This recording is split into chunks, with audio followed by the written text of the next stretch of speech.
Tapi yang bikin Jati hampir jatuh dari motornya, ada suara nafas berat.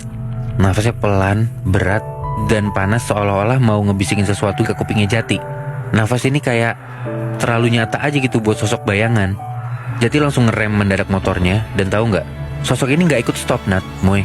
Sosok ini malah masih dalam posisi duduk di atas motornya, melayang cepet banget, secepat motor Jati barusan. Nembus badannya Jati gitu aja, kebayang kan? Jadi sosok bayangan barusan tuh berarti emang gak numpang di motornya Jati, tapi terbang dan kebetulan posisinya tuh persis di belakang Jati. Bayangan ini beneran kenceng ngelaju gitu aja ninggalin Jati.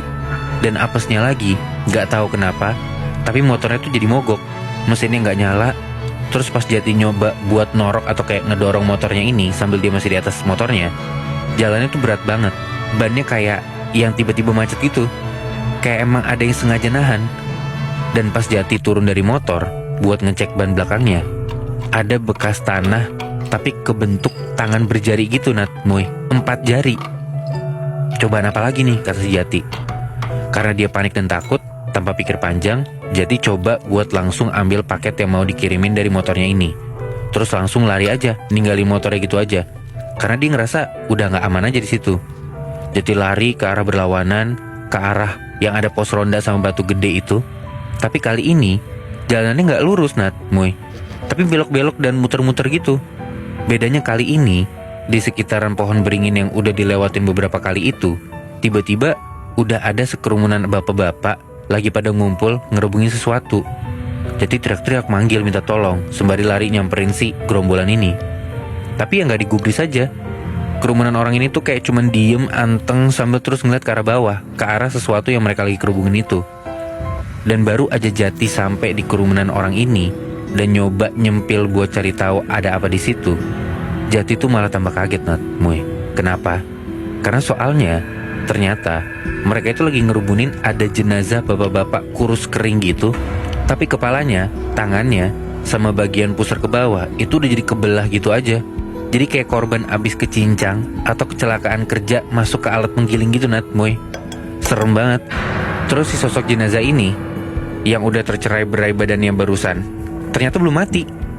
Di bagian sisa-sisa bibirnya tuh yang udah gak utuh itu, di kepalanya tuh pelan-pelan gemeteran kayak gerak gitu, Nat, Moy. Terus pelan-pelan juga kedengeran nih suara si bapak-bapak ini kayak kesakitan ngomong, "Kalau kamu masih di sini, berarti kamu akan jadi sebagian dari kami. Lebih baik segera pergi sebelum hari berganti. Jangan sampai suara itu menangkapmu." Kata gitu. Terus ya Jati bingung dong, suara apa maksudnya. Tapi baru juga selesai ngomong kayak gitu, tiba-tiba dari kejauhan kedengaran ada suara klakson membabi buta gitu. Kerumunan orang-orang barusan tuh juga ikutan nengok ke arah sumber suara. Terus abis itu pada lari kalang kabut gitu. Jadi kayak ya Jati makin panik dong. Dan lu tau gak, jauh di depan Jati detik itu juga udah ada motor bebek tua kayak ngebut gitu. Tapi di motor itu gak ada lampu dan ngebutnya ke arah Jati. Yang ada di motor itu siapa? Bukan orang, Nat, Moy, tapi sosok pakai helm. Helmnya bolong, jaketnya sobek, dan kepalanya kelihatan tengkoraknya. Plus matanya kosong, tapi mulutnya senyum lebar gitu, Nat, Moy. Wah, parah banget. Jati ikutan lari lah, kayak sosok-sosok itu yang sembarang lah arahnya kemana. Bahkan gak cuma lari di jalanan setapak yang kelihatan. Si sosok-sosok ini tuh sampai masuk-masuk ke sela-sela pepohonan dengan jalan yang bergelombang gitu. Tapi yang bikin makin stres, katanya si sosok motor yang tadi itu kayak sengaja ngejar Jati masuk-masuk ke hutan.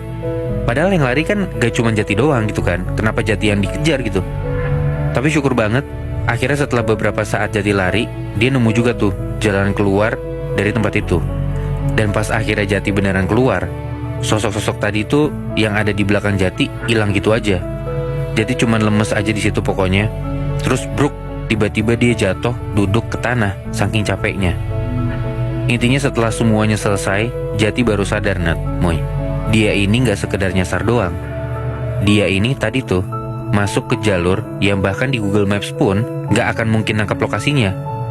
Jalur ini mungkin udah ditutup buat orang kali ya dalam tanda kutip. Tapi malam ini, surau pertama, jalur itu dibuka. Cuman dibuka bukan buat kita. Dan Jati pun udah terlanjur nekat buat ngelintasin itu.